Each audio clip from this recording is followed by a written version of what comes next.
Apa yang kita bayangkan kalau dengar kata kantor? Deadline, case, komplain, target, apa lagi? Sepertinya kantor adalah suatu tempat antah berantah yang dimana diisi oleh makhluk-makhluk yang menakutkan. Dan pasti sesuatu yang sangat serius di dalamnya. Kita pasti pernah atau mungkin sering saat duduk di kantor memikirkan segala hal yang nggak berkaitan dengan kerjaan. Betul nggak? Menurut data, 63% orang Indonesia bekerja nggak sesuai dengan jurusan. 15-30% pekerja mengalami stres saat bekerja. Lihat, kalau udah gini, apapun yang kita kerjakan itu nggak akan pernah memuaskan. Lebih dari 100 tahun yang lalu, ternyata ini yang disebut alienation in freedom. Coba baca sekali lagi. Alien, makhluk apa itu? Itu kita, manusia yang hidupnya hanya gila kerja, penuh dengan kestresan. But anyway, balanced life is extremely important ya guys. By the way, sejak lulus kuliah tahun 2012 dan mencoba belajar dunia korporasi, gue banyak dengar dari teman-teman gue yang udah duluan kerja. Bahwa kalau kerja itu cari yang ngebuat kita tuh jadi lebih maju, nggak stagnan. Temen gue yang satu lagi bilang, cari yang gajinya gede, apapun pekerjaannya. Dan temen gue yang lain bilang, pokoknya cari yang kantornya cewek-ceweknya cantik. Tunggu, what? Bukan itu yang gue maksud. Intinya, kalau udah nggak cocok dengan perusahaannya, mereka dengan gampangnya cari perusahaan yang lain. Mengajukan yang katanya surat cinta alias surat pengunduran diri bukan sesuatu hal yang asing. Bahkan banyak dari temen gue dalam 1 tahun sudah 4 kali ganti perusahaan. Yap, ini katanya generasi millennials kan? Yang berganti pekerjaan itu bukan sesuatu hal yang aneh atau tabu.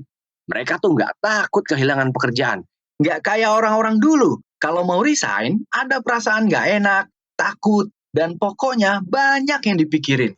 Menurut survei yang dilakukan Career.com, sebanyak 20% pekerja memilih pindah pekerjaan baru dalam 1-2 tahun.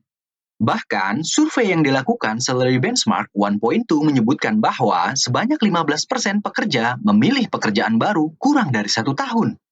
Jadi, sebelum kita keluarkan surat cinta, sekarang cukup ajukan pertanyaan ke diri sendiri. Apakah kita semakin ahli saat ini dibandingkan 1 tahun yang lalu? Caranya sederhana. Belajar hal barukah kita? Bertemu dengan orang-orang barukah kita?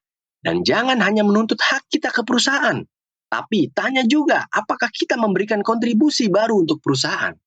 Jika jawabannya tidak, maka selamat. Kita akan disapa dan diseret oleh Dracula untuk masuk ke zona nyaman yang bernama stagnasi. Ia akan menyedot darah. Ia akan menyedot perkembangan masa depan si korban. Belajarlah menghargai pekerjaan kita maupun orang lain.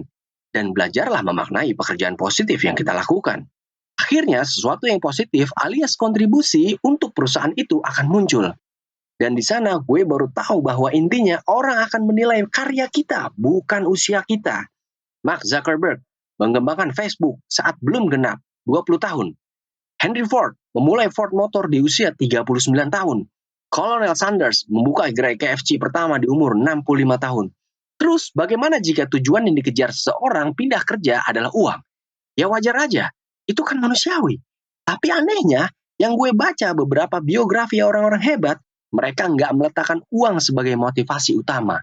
Ia lebih mengutamakan kontribusi. Sambil garuk-garuk kepala dan bertanya, apa ini yang dibilang kelas menengah? Yang hanya bekerja demi gaji? Atau apa ini yang dinamakan kerja dengan passion?